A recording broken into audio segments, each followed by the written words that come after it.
من اهم قوانين الحياه، ده بيزك، ده كده الف ب. قانون اسمه قانون السبب والنتيجه. تخيل معايا كده انت راجع من مصيف انت وعيالك، وفجاه ما لقيتش باب الشقه.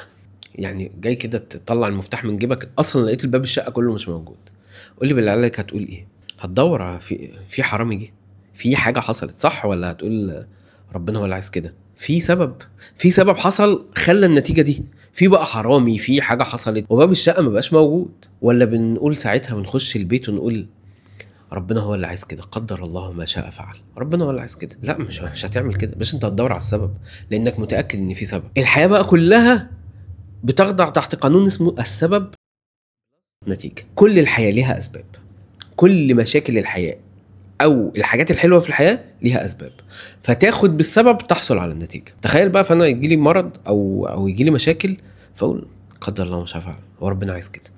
بص، هو نصها صح ونصها غلط. ربنا عايز كده بس عايزك تتطور.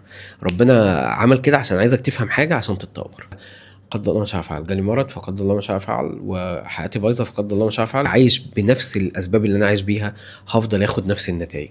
عشان كده بقى في العمق انا مش عارف اطلع بره القران. والله ما كل حاجه موجوده في القران. هو قانون السبب والنتيجه دوت اللي بيقولوه في علم النفس، بس هو بقى وبيقولوا الناس اللي بتتكلم على الوعي. بس الله عز وجل في سوره الكهف كان بيتكلم على ذي القرنين، بيقول ايه بقى؟ واتيناه من كل شيء سببا فاتبع سببا. تتبع كل الاسباب اللي موجوده فحصل على اقصى النتائج الموجوده. الحاجه لعبه، اتس جيم. حقيقي انت برضه تلاقي ربنا في القران يقول لك ايه؟ وما الحياه الدنيا الا لاعب وله. هي لعبه والله، حاجه بتحطها جنب حاجه تحصل على حاجه. يعني تحصل على شيء ايجابي او شيء سلبي، كلها شويه حاجات انت بتحطهم على بعض تحصل شيء على الشيء الايجابي، وشويه حاجات برضه تحطهم فوق بعض تحصل على الشيء السلبي. ملهاش علاقه ربنا في الاخره وربنا، لا، انت اصلا الجنه هتبدا هنا، من الارض، عشان تشوفها هناك في الاخره.